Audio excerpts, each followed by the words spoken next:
No other species in the galaxy possesses our biological perfect recall memory. It is the absolute cognitive pinnacle. We have reviewed Earth's primitive single-channel systems. They are inefficient, a curiosity, not a competitor. The clip leaked. Within hours, it was on every human news feed, translated into 90 languages. The published paper was blunt. No known off-world species matches Hexus cognitive architecture. 70,000 digits of pi from memory. No notes, no prompts. Kenneth, you've been reading that for an hour. Another galactic boast? They say it's impossible, that no human could ever match their memory architecture. Earth's scientific councils convened quietly. They did not release a statement. They did not argue. A single quiet message was sent. No fanfare, no public challenge, just an invitation. In Tokyo, a retired engineer sipped his tea and turned the page. The council's message was a single line. Kenneth Tanaka, we request your presence. The council? After all these years, they remember you. They want me to recite pi on a galactic broadcast. 70,000 digits from memory. At 8 years old, he had memorized his first 1,000 digits, racing against his own boredom. Now he sat without notes, without a clock, only a glass of water and the palace in his mind. The Galactic Cultural Exchange Network prepared a simple wooden desk, a chair, a glass, no aids, no prompts. Earth's news anchors reported with careful words. A retired mnemonist will attempt the impossible live. Why do you have to do this, Kenneth? Why now? Because someone said it couldn't be done, and because I know it can. The empty stage sat waiting. He could feel the silence already forming around the desk. The morning of the recital, a human walked onto a stage bathed in cool alien light. Just like walking a memory palace. One step, one room, 1,000 numbers waiting. Alien officials scanned him for hidden devices. They found only a calm pulse and an empty chair. He sat, adjusted his navy collar, and poured water from the glass. Anna would be watching at home. That is enough. In the front row, Hexus scientists crossed their arms, certain this was Earth's pathetic bluff. They don't understand. Memory is not a storage drive. It's a garden you walk through every day. The broadcast countdown began. Holographic digits appeared above the stage, waiting for the first number. The first digit is the easiest. It is the silence before it that fills the lungs. And then the signal. Kenneth opened his mouth, and the galaxy leaned forward. 3, 1, 4. The digits came as steady as a heartbeat. The alien verification program confirmed each one. Green checkmarks cascaded down the holographic screen. Not a single mismatch. Pes Core's tablet streamed the same sequence. His grip tightened. The numbers matched. 1,000 numbers now. The palace is quiet. Just walk. At 5,000, the counter glowed. 97 minutes had passed. He had not paused. Sip the water. The throat rests. The next 1,000 are already behind my eyes. No species does this. The verification is not wrong. We are. At 14,000, his stomach rebelled. Pes Core stumbled toward the bathroom, hand over his mouth. In the bathroom, he retched over the sink. The earpiece still fed him digits. 4, 2, 0, 3. On stage, Kenneth did not notice. He was past 14,000, entering the 15th. At 20,000, the Hexus scientists requested a full neural scan. They would catch any transmission, any hidden signal. They are reading my mind. Let them. The palace is silent, and the doors are open. The scan was clean. No external data input. Only the organic pattern of a brain doing exactly what it claimed. There is no enhancement. No external source. It is simply a human brain. I refuse this. Scan again. Check for subsonic pulses, quantum entanglement, anything. Inside the Hexus lab, two researchers argued in hushed tones. The human had reached 22,000 without a single error. Kenneth lifted the glass again. He was at 23,000. The water was still cold. Peskor lay in his dark apartment, staring at the ceiling. The digit feed scrolled on his tablet beside the bed. I wrote the paper. I called their memory primitive. Now a man in a chair dismantles our entire field. On stage, Kenneth passed 25,000. The Hexus leadership was not speaking. There was nothing left to deny. At 30,000, the holographic counter flashed brilliant gold, and across the galaxy, the first human celebrations erupted. From Times Square to Mumbai, screens showed the same headline: "Retired engineer defies alien boast." I want everyone in the main lab in 10 minutes. No exceptions. If a single human can dismantle a century of research, we have no choice but to consider retraction. Kenneth stood. The first time in hours, he walked off stage, past the hovering camera drones. Please, not now. I need a moment of quiet. He returned minutes later, downed a glass of water, and sat without looking at the audience. We cannot let the galaxy see us fall without a response. Draft a preliminary statement, but do not release it. In Tokyo, Anna watched, her eyes wet, but her mouth smiling softly. The cat slept on her lap. He closed his eyes and the numbers continued, as if never interrupted. The counter ticked to 31,000. The Galactic Council chamber was silent. The massive central hologram showed a human reciting numbers, and none of the delegates spoke. Council members stared at their datapads. The verification feed scrolled without a single mismatch. In his office, Director Vesk Moore's communicator pulsed. The council summons was blunt. They want me in the chamber within the hour to explain our own findings. On stage, the hours bled together.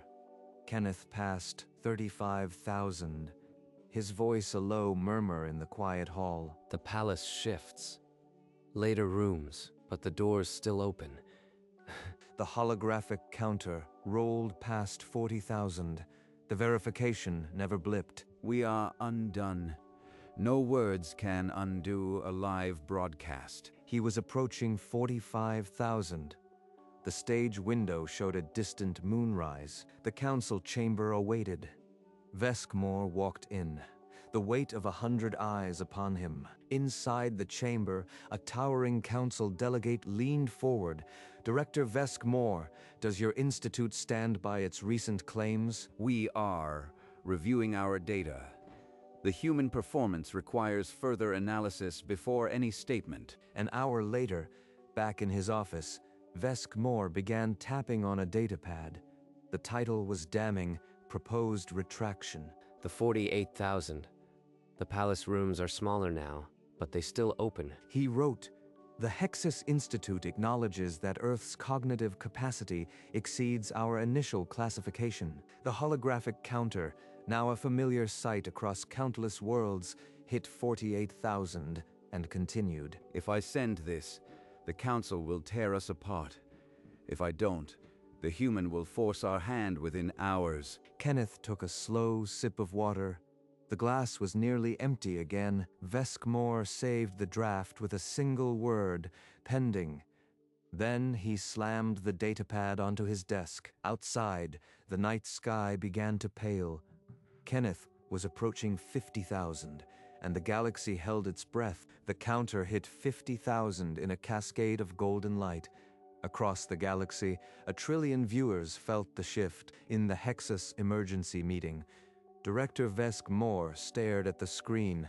His senior staff had no more objections. Finalize the retraction. We will publish immediately and reclassify Earth's cognitive tier. Within minutes, the headline appeared on every major galactic news feed: Hexus Institute to retract memory claims. On stage, Kenneth passed 53,000. The political firestorm outside the auditorium had not reached him. Beyond 50. The end is still a distant shore, but the current carries me now. Earth's global audience swelled. In cities and colonies, people gathered, no longer hoping but expecting. The Galactic Council reconvened in silence. The Hexus retraction had shifted the diplomatic balance.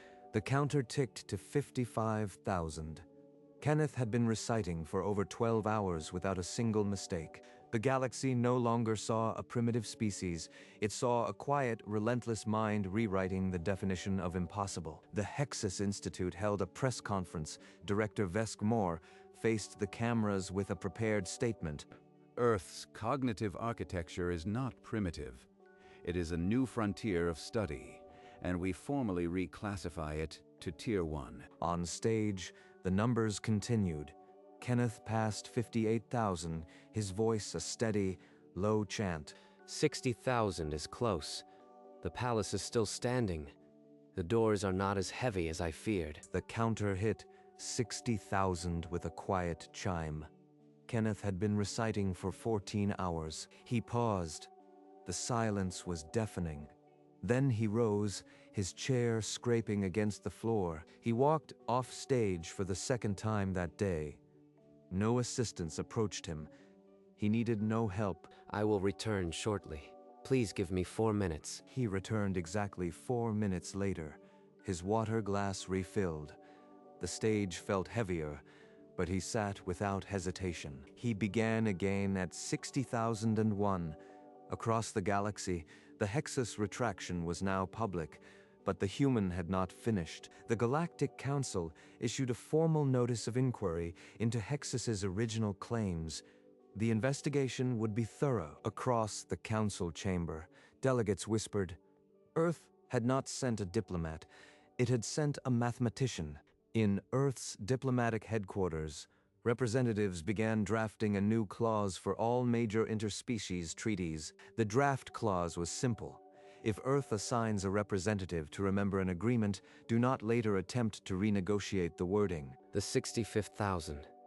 The sound of my voice is thinner now, but the palace door is still open. He paused for a sip of water.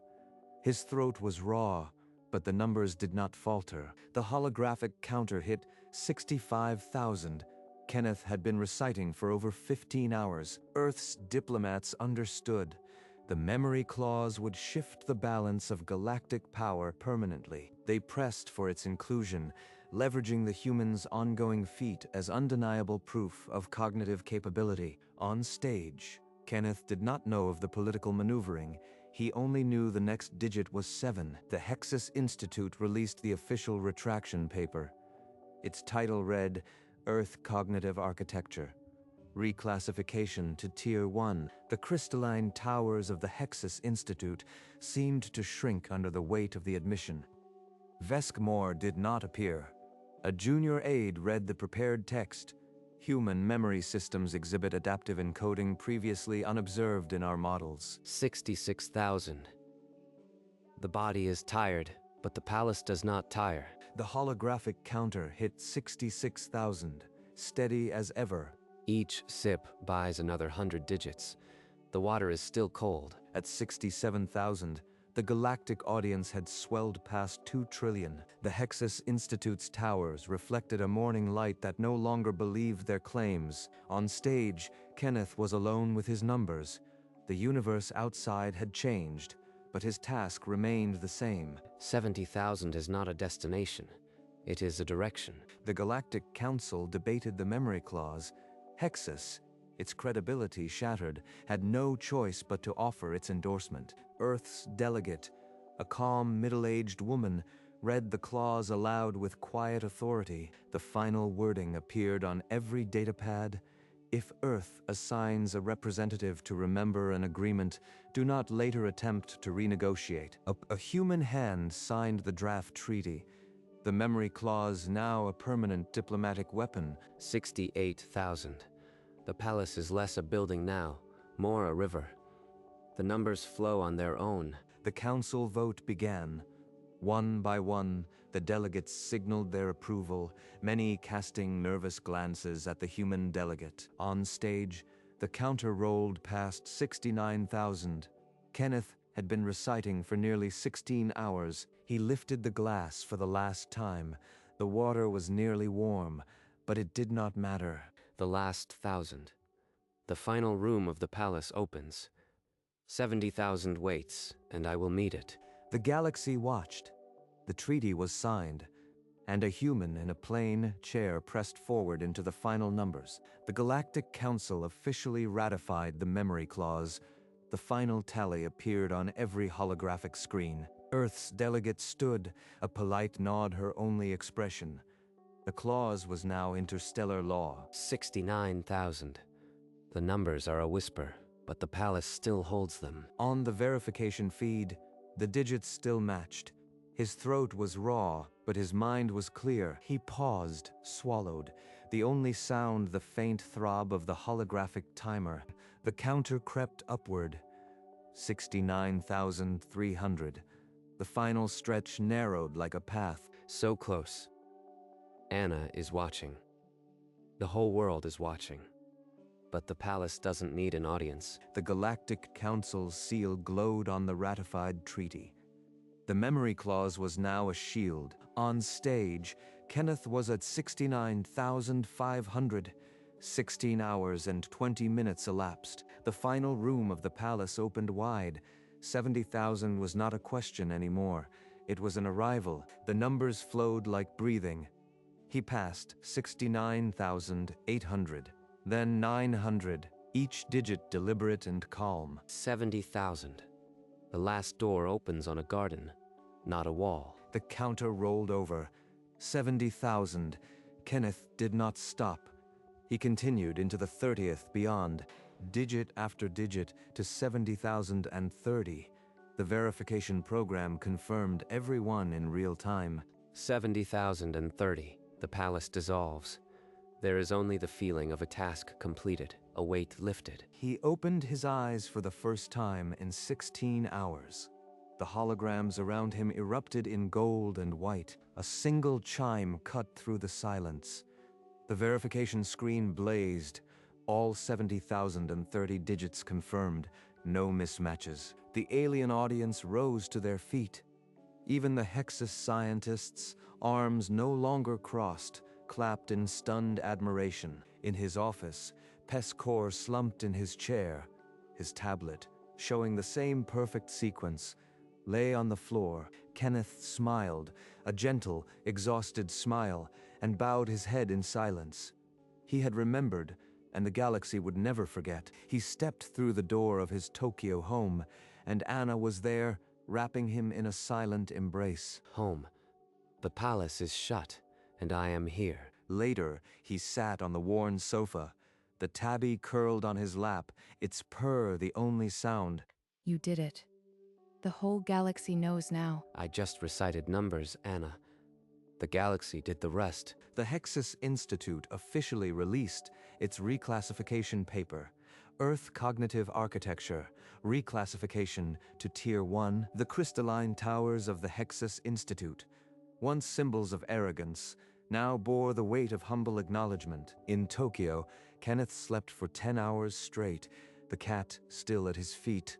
You are a hero now. You know. I am a man who remembered some numbers. The hero is the one who believed I could. Letters arrived from 9 systems, each inviting Kenneth to lecture. He placed them on his desk, untouched. 9 worlds want a piece of my memory, but I only need one quiet room.